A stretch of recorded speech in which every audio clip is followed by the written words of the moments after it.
What's up, everybody? I'm Rocket Brown, and it's time to get down. And I'm Raging Crow, that guy with the throat. And welcome to the Rocket Brown Show. This is the first episode. I'm really excited because we're going to talk about two of our favorite games ever. SA1, well, Sonic Adventure 1 and Sonic Adventure 2. And which one we think is better. This is going to be a long video, guys. Oh, yeah. So, both games had stuff we liked and stuff we didn't like. We're going to see which aspects were better in which game. So, I think that... One thing. We can all agree on one thing. And what's that? These games are not Sonic 2006. Well, alright then. I think that's something we can be thankful for. Speaking of Sonic 6, let's talk about the gameplay. Now the thing with Sonic Adventure 1 is they focus on 6 playable characters. They did a good job with most of them. Sonic Adventure 2 narrowed it down to 3, which personally I do think was a good idea. Yeah, I will have to say that focusing on sides rather than individual characters was a little bit better overall for the story, and it dragged the game and making it long. Although I did appreciate the fact that you could focus on individual characters, you know, and get individual perspectives on the world at large. But you still kind of got that in Adventure 2, just in a more condensed version, which I thought better fit the overall mood of the game. Yeah, I agree. I think my biggest problem with the reason I think Sonic Adventure, the first one, did a better job was mainly just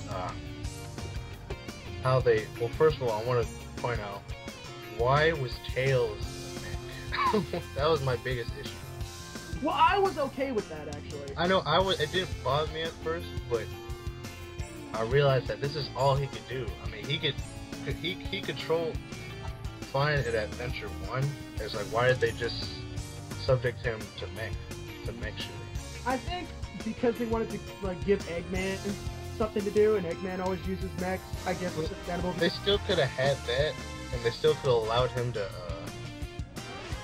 control normally like he did in SA1. I mean, he can't, like, if you go into the Child Garden in SA2, he controls exactly like he did in SA1. Yeah, I'm not. So why didn't they apply that into the game? I don't know. Maybe like to give a different type of mission feel. I mean, I agree that the mech suit was a little bit weird, and it was kind of clunky at times. Yeah, I actually think the mech shooting controls that. I think because they were basically developing off of Gamma's gameplay. I think Gamma actually controls better in SA1 than in SA2. Yeah, no, I agree because he wasn't as bulky. Yeah, and I think I think he moved a lot smoother and stuff. And like, I noticed. Like, I was replaying Sonic Adventure 1 the other day, and I think his jumps were a lot more floatier, which allowed for better platforming and stuff. They didn't really have that in SA2. No, but I think with Tails' mission, like, my biggest problem with Tails overall was his mission play because the suit was so bulky and shit, the levels kind of fell apart at times. You'd always have troubles with like jumps or, you know, weird glitching patterns or whatnot. I didn't have any glitch problems. I think my main problem was the camera, and that was only in the first level. The camera in the first level, because you're in like this, you're basically going to a hallway. Yeah. So I always found the camera pretty awful. Yeah. I think Eggman's levels were better designed. Except for the one level I did not like at all was the Arc level. Oh, really? Like with who? Eggman or Tails? Eggman. Because there was this part where you had to go around this like hallway, and it's like, oh, you gotta go up and grab that missile or whatever. And it's like, yeah, that's cool. It's just the fact that the camera kind of hates you. Yeah. So you can't really judge where you're supposed to jump. I get you. Alright, so yeah, I think SA1 did a better job with the mech shooting. For Knuckles' treasure I find this to be a problem in both the games. Is why do they subjugate Knuckles to treasure hunting? I mean, okay, I'll give you this. Knuckles with the Master Emerald treasure hunting works when the Master Emerald is part of the plot. I know it made sense in SA1. So I'm not gonna badmouth that a lot, but in SA2 it seemed, especially with Knuckles and Rouge, it seemed like they were just rushed into the plot at the last minute. No. It made sense because it was part of the plot. But at the end, when they finally figure out that once again, like they said in Adventure 1, the Master Emerald controls the Chaos Emeralds, then that made it become important. So pretty much, it doesn't the Master Emerald's importance doesn't kick in till later. In SA2, you mean? Yeah, in SA2. Oh, yeah, you're right on the art. I completely forgot about that. Yeah. But, I would say Knuckles' combat was a lot better in 2 than 1. Yeah, but here's the thing, though. It's just because it's the same thing, treasure hunting, right? Mm-hmm. The thing that bugs me the most is the radar. It sucks.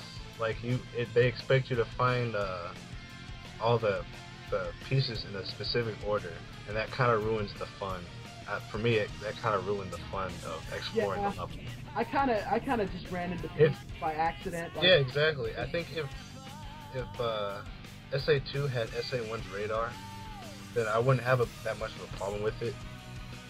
Well, to be honest with you, I never really had a problem with the radar in 2 because I really just did my own thing. Like, yeah, same here. And explore areas. I kind of stopped paying attention to the radar after a while. Yeah, the radar I kind of tone it out. But as far as the level design, it's relatively similar. I would just say that Knuckles is fighting, and his fighting style is a lot more fluid. I agree. Because in Adventure 1, it was a very straight line. You had punch, then he had that one straight line punch. He didn't have fighting gloves, which I found were kind of a weird thing to give him in Adventure 1 because they didn't really handle well. Mm-hmm. The Aqua Necklace, which is absolutely great for exploring. Yeah. But yeah, I think this is the problem in both games though, is that they just subjugated him to treasure hunting because they could have had them both do like treasure hunting and just regular like speed sections. Because he controlled pretty well. He controlled pretty similar to Sonic. Yeah, and his speed was not bad either. Yeah, exactly. I missed that. Remember when Knuckles had speed? Remember when... I know. I think that's kind of why I like him. I think Heroes was his best time in a 3D game. Because he's not regulated to treasure hunting. I disagree. I actually highly disagree because Knuckles made no sense as a character to be involved in Heroes. I'm talking about gameplay-wise. I don't care about the story.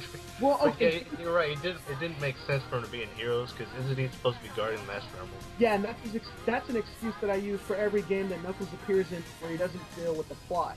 But in gameplay, I'm just talking about gameplay.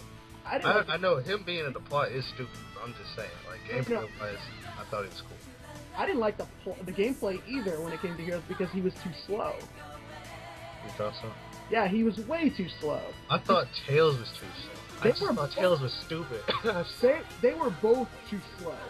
Honestly, they should have been sped up a bit. But they made all the power characters the same speed. They made all the flying characters the same speed. And it was relatively ridiculous. Because Rouge and Knuckles are pretty quick on their feet. So is Tails. I don't know how Amy became a fast runner. I know. I wasn't complaining about it. But one of those things is like, why was it there? How did that happen? But Knuckles, I felt, handled too sluggishly, and his combat was too jumpy. I thought, like, because you know how you do punches? My only problem with the combat is, like, he slid a lot. Like, he moved forward a lot, and sometimes that would cause you to fall platforms and stuff. Yeah, or miss the target completely. Yeah. And the fact that, he'd do the straight line punches, then he'd do, like, a weird hop, and it's just like, this is horrible combat. And then you had to jump in the air and constantly throw them. you know, throw them at your targets. That was pretty bad. You thought that was bad? I thought that was pretty bad because it's just like, okay, I get it. Like, you have strength, but why are you throwing Sonic and Tails into, like, the pavement? Doesn't that hurt? Take this, take this, take this, take this, take this. I didn't think the most annoying part about it was just this dialogue. That too. But remember, rocks. That was the last time they had that really cool voice acting. Yeah. But Adventure 1 and 2. Yeah, I was about to say, hey there, buddy. No. But, you had, and also the problem with Adventure 1 had big levels. Yeah, I think, I was about to say, I would, Sonic Adventure would probably be my favorite 3D Sonic game if it wasn't for Big the Cat. He had no purpose, really. He had, if you were to take him out of the plot, Gamma, he had some purpose, but Big, he was pointless. Yeah, he was an absolutely pointless character. They threw him in because they were trying to test their, like a Sega fishing game that they were doing or whatever. Oh, sweet. Was it Sega Bass Hunter or something like that? Yeah, it was something like that. Yeah, I found that the dumbest thing ever. Yeah. God. Yeah, I remember those games, and that was pretty much the whole purpose of Big. He wasn't really there for storyline. I mean, if you think about it, the only thing that happened in Big's storyline was, well, the tornado, there was a reason why the tornado was in the forest because he piloted it down. Never explained how he did that because I don't know if he knows how to fly a machine. And Chaos got his missing tail back. I know, but if you would just leave Frog in and just take Big out, there would be no point. Hell, to be quite honest with you, you could take the Frog out and just not have him lose his tail. But I'm just saying, I thought the whole Frog thing was kind of interesting. But it was, I mean, yeah, you're right, it was stupid. But the one thing I'll give the Frog plot line is that it gave Eggman a chance to interact with his robot. Yeah, I was about to say. And that was pretty cool. We'll get into that when we get into the story. I was gonna say the gameplay with Sonic. I do think Sonic plays better in SA2. Yeah. But I feel that the SA2's levels were a bit more constricted because I like SA1 Sonic levels because you could like explore like hidden areas and stuff. It was I felt a lot more like the classic games, which I mean, yeah, it was very straight line, very to the point, but so yeah, see, that's where my argument's going to kind of tie in again with plot line. The gameplay of Sonic, I think, is straightforward and very to the point. Works better for Adventure 2 because the fact that you had a time limit. You know, in the story, there was a time limit to get to the Ark and blah, blah, blah, blah. That is true. So that made a little bit more sense. Also, I think in this game especially, Sonic isn't out in the open as much. You know, you're kind of more restricted to city levels, you know, yeah, Metal Harbor. That's another thing. I noticed SA1 had a little bit more level variety. Because Sonic Adventure 1 was more of a tribute to the classic Sonic games, where Adventure 2 was more kind of its own. I know. I do see that. They still could have had a lot. They still could have had a lot more level variety though. Just like. No, that's true because they did have like what 2 city levels for Sonic, and then they had Metal Harbor, which I mean, I guess I'll count that as a beach level. I did like Metal Harbor. I love the music and the gameplay for Metal Harbor. It was great. Yeah. I think Metal Harbor is probably my favorite level in SA2. Yeah, and then they had the jungle level, which is yeah, they had White Jungle and they had another one. Green Forest or whatever. What was yeah, there we go. Yeah, and then they had the space levels, obviously. Yeah. They had a couple space levels actually. But here's the thing. I think SA1. Correct me if I'm wrong. I think SA1 Sonic had more levels there than they did in SA2. Because I think for the speed, yeah, for the speed section. Because I think in SA2 there were 10 Sonic levels out of a total of 30 something levels. And then in SA1 you had Emerald Coast, Windy Valley, the sewer and Casino Hop was Ice Cap. Right, because for Sonic I can only think of 6, maybe 7 levels. It's Yeah. nothing like the last act. In SA2, right?